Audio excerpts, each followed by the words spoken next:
We're market participants. We're not throwing our opinion of whether tariffs are good or bad. We're just quantifying what reality is. The tax is here. We need to do the math to figure out what is the impact on earnings and what that means for markets, whether we agree with the tariffs or not. Again, regardless of what we hear about money pouring in, somebody's paying for this. And it's some combination of the corporations and the consumer. And, I don't know if it's not a straight 50-50 thing, but I don't even think it matters what the breakdown is. Somebody's paying for it. A very warm welcome to a very special Risk Reversal podcast. Anytime I get the opportunity to speak to Peter Boockvar, it's a great time. Now, help me with the new name because I believe it's 1 Point BFG Partners, but correct me if I'm wrong. Yeah, Wealth Partners. Yeah. So Bleakley was the last name of a guy 40 years ago who was one of the founders. He actually left a few years later, and so hasn't been here for a long time. So we decided to go shift the firm's name from somebody's last name to actually a brand. And we feel that 1 Point, eventually BFG will go away. It'll be 1 Point Wealth Partners. We feel like that is a brand that represents who we are and what we're doing, and so on. 1 point of everyone's financial needs. Well, speaking of brands, you are a brand and your work is extraordinary. And the last, 48, 72 hours, 96 hours, whatever it is, have been fascinating in a word. And let's start there because you got the jobs number on Friday, which I think was disappointing. I think we all can agree on that. The revisions obviously were dramatic. The revisions obviously upset the administration. And then on the back of that, we saw a firing. Now, I'm just going to throw out sort of my 2 cents, and I'm curious as to your thoughts. You can make the argument that maybe the way they do it, what they have in place, their structure, procedures, whatever it is, are flawed. And if in fact they're flawed, when you see those types of revisions, somebody in an elevated position or somebody in a management position has to pay the price. I mean, that's a reasonable argument to make. Here's my problem with it.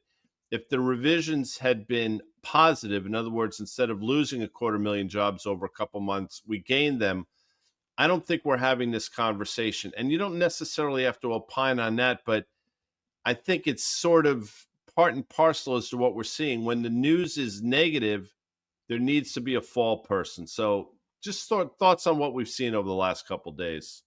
So you're right on your latter point. Obviously, the firing was a burst of disappointment that was acted upon.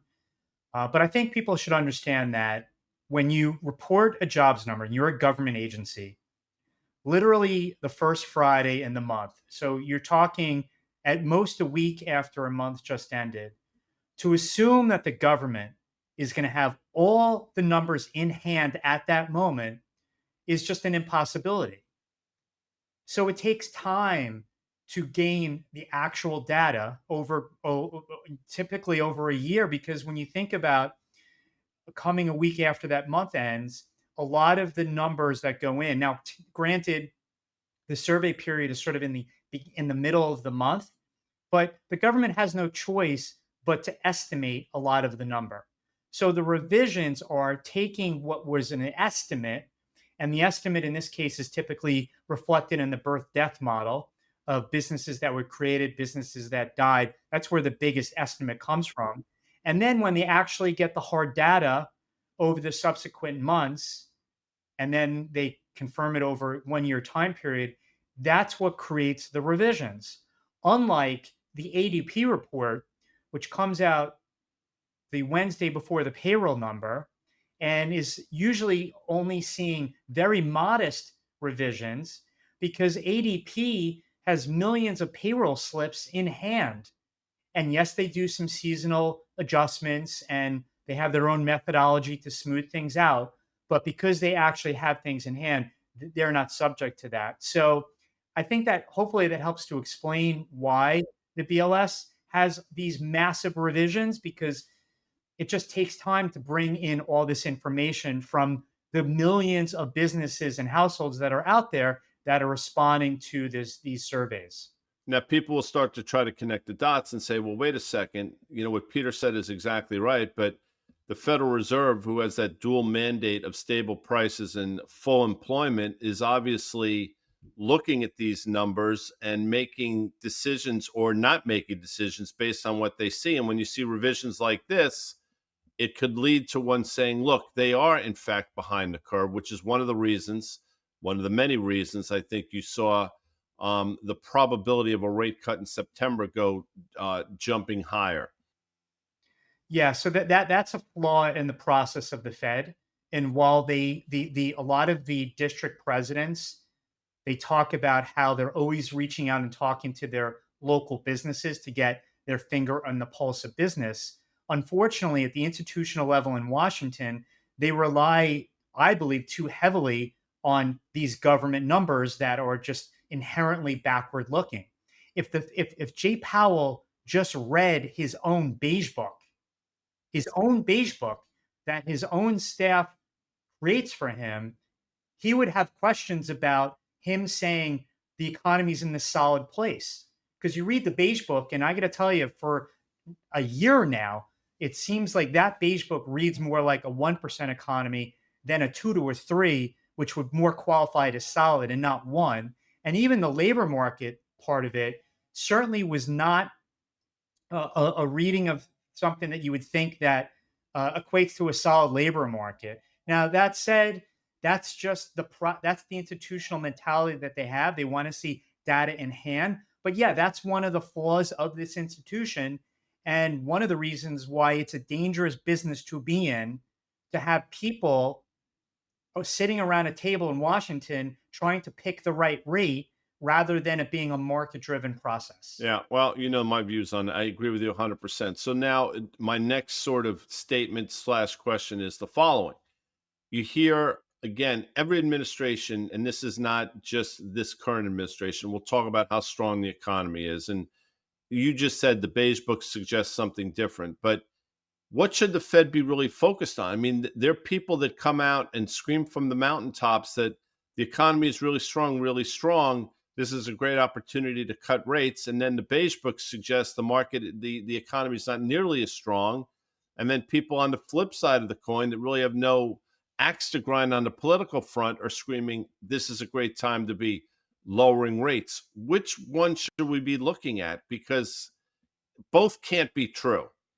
Exactly. The Fed needs to do a better job of meshing the macro and the micro. The beige book is good because it's very micro related, because a lot of these districts are creating these reports based on what they're hearing on the ground.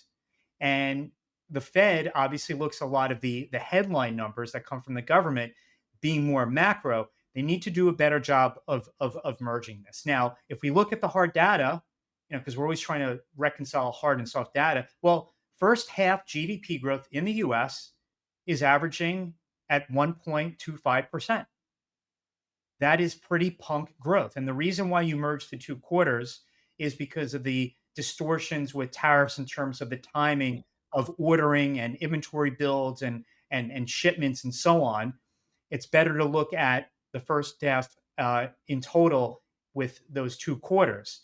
That's not great growth. There used to be a time, Guy, when 1% was knocking on the door of recession, and the debate was, are we going to go into recession? Or are we going to hang in? Not a debate is whether the economy is solid or not. The economy is very fragile right now, and I've been saying this for a while. It continues to be driven by just a few things. Very powerful things, I must say, but still only few things. One is that AI spend. I mean, $300 billion is what I'm hearing for full year CapEx spending in building out further this AI infrastructure. Extraordinary type numbers. I mean, Meta and Microsoft are estimated to spend about 35% of their revenue on CapEx. A couple of years ago, it was like 15%. So this growth driver is enormous. Anything related to government spending, both at the federal level, even though the pace of federal government spending actually is beginning to slow, but state and local are still spinning out a lot of infrastructure projects. And then we still have that bid from that upper income consumer. that particularly on travel and leisure and so on. But those are a select few groups of contributions where the rest of the economy is likely in a recession. Housing is in a recession, manufacturing's in a recession, lower to middle income consumers are in their own personal recessions. Global trade is obviously having its tariff related challenges. And I keep repeating this stuff, but I think it's important when people talk about the economy is they understand that it's a very bifurcated situation. You said in the beginning of this year, and now we're in August, so it's coming to fruition. You said, be careful because the economic data you see is going to be really lumpy and very difficult to try to figure out on a month to month basis. And, you just outlined it in terms of GDP. We just saw a 3% GDP print, but it's been exactly that. And I think a lot of that's predicated on there are always unknowns. There's never absolute certainty. It's just the heightened degree of unknowns that we've basically been enduring for the majority of this year. So speak to that lumpiness and when does it sort of sort itself out? I think in the second half of this year, it will, because Q1 and Q2, because you had March is when tariffs started, steel and aluminum. And then people said, okay, well, maybe there's probably more behind this. So there was a lot of pull forward and then carried into April and May. And that's why I'm merging to sort of smooth out that lumpiness. The back half of this year, I think all that sort of front running and pull forward has sort of played itself out. And now businesses and consumers are going to now deal with, the tax increase that they're having to deal with via tariffs.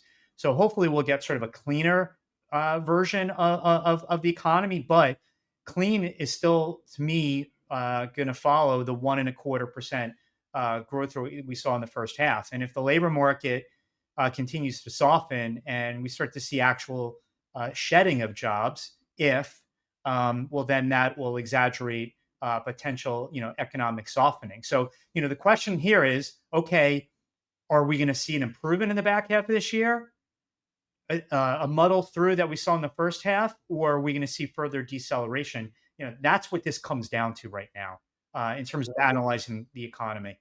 There's been a lot of interviewing going on. It seems like when I hear certain people talk, they're seemingly speaking to an audience of one or two. And, that audience is typically the president. And I mention that because we saw a Fed governor step down on Friday. Friday was a pretty busy day on the news front, without question. I don't know if that was anticipated. You probably know better than I do, but it seemingly came out of nowhere. So Adriana Kugler steps down. She's a Fed governor. My question to you is, will her replacement, and again, I don't know how the machinations of this, but will they able to put her replacement, will that be sort of the next in line to be the Fed chair? I think that's the big question now.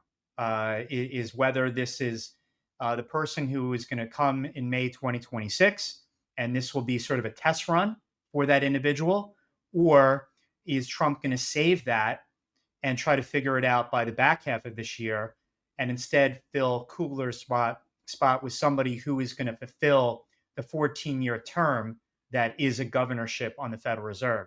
If I were to guess, I would say this pick will be that 14-year person, and to give him time to figure out who is going to replace Jay Powell. If I were to guess, obviously anything can change each day, and I'm not sure where his head is on that, but that's where I would guess it to play out. Does that person, is it a regional thing or could that be theoretically anybody? Uh, it could be a regional. The difference with being a governor as opposed to a regional Fed president, a governor has to be confirmed by Congress Right. and Okay. being nominated by the president. So you can have any district president run it. It's the decision is with that individual institution. You still have to pick somebody who's going to get confirmed by Congress, which because Republicans have control, I think it just goes through the Senate Finance Committee, not the full both sides of Congress. But whoever he nominates will likely get confirmed, but it still has to go through that process. I think we're far enough into earnings now where we've learned that a lot of companies are trying to figure out how to either eat or pass on, or some combination of the two, these tariffs. And Colgate, this is all, by the way, in your note, which people should read, but Colgate, Palmolive, Kraft Heinz, Procter and Gamble. I mean, there's a laundry, General Motors, Ford. A lot of companies are now talking about this, and this is taking sort of front and center in terms of how they're navigating the costs and what it means to margins and what it potentially could mean to the consumer. So, what have you gleaned from this earnings period just through the lens of inflation? So, yes, to your point, inflation is definitely crimping margins. And when you look at earnings in totality, all of the earnings growth is driven by tech and communication sectors, those two sectors. The balance of the other nine, because there are 11, are seeing flattish at best growth with some decliners, some gainers. But overall, yeah, it's interesting because companies are talking about the tariff cost impact, but some are more forthright than others in quantifying the extent at which they're going to offset that to the consumer via price, or they're going to have to eat that via margin. And that's why we're still seeing some sort of wide guidance ranges, because I think companies are really trying to figure it out. They're sort of testing that consumer. They're testing the elasticity of them to see what they can handle. Because if you're in a business where you have pricing power, you're going to push through all of that cost pressure on you. If you don't have that pricing power, then it's your margin.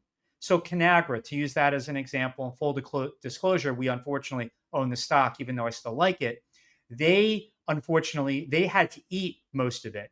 They took a lot of price since 2022 in response to inflation, but they sort of ran out of runway in terms of trying to take more price. So the 7% cost hit to them, they're not going to be able to raise price by another 7%. They'll raise price to some of that, but they're going to have to eat a lot of that in terms of margin. And then you have others that are going to push price. Grainger, distributor to the industrial manufacturing world of a variety of different products, they took some price in Q1. They said they're going to take some price now in Q3, now that they know where the tariffs are going to settle out at. So they're going to see where they can take more price, because if they can take more price and the consumer or their customer accepts it, well, then that limits the other mitigation steps that they need to take. But one of the mitigation steps we're clearly seeing is companies are slowing down the pace of their hiring. So they're also looking at their cost basis in figuring out how to manage this as well. And I just want to point out there's this fallacy on the part of some that this is only goods producers that are eating these tariffs. One of the interesting lines in the July S&P Global PMI manufacturing and services figure from S&P Global is they said 40% of the service companies that they are surveying are talking about the cost pressure due to tariffs. Whether that's, Walmart is a service provider technically, so they're importing stuff overseas, but it's both goods and service providers that are getting directly impacted or indirectly impacted by tariffs, and that flows through their P&L and eventually ends up in other places too, like the consumer.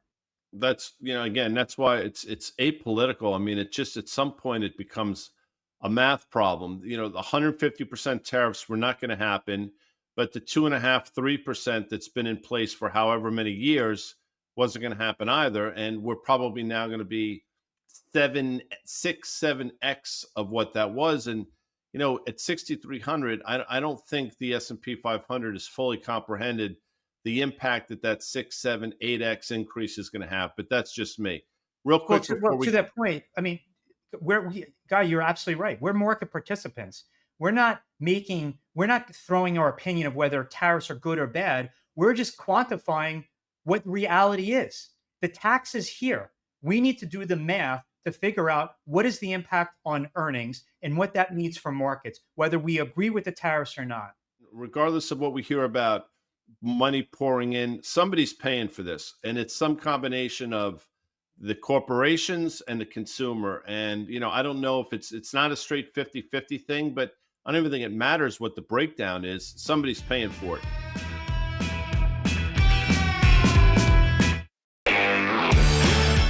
let's just take a quick hard turn because I do think this is interesting. And this is about rig counts. And, I don't want to get too in the weeds with people, but basically, rig counts have been on the decline. It's a Baker Hughes index for the last 14 or 15 weeks. And at 410, which is, I think, the number now, it's probably the lowest we've seen in a couple of years. And I don't know when that's going to have an impact on the price of crude or the price of some of these stocks. But I'll tell you something, we're getting pretty close. So we are at a 4-year low in that crude oil rig count, as you mentioned. It's down 14 weeks in a row, and it's down about 65 rigs during that time frame.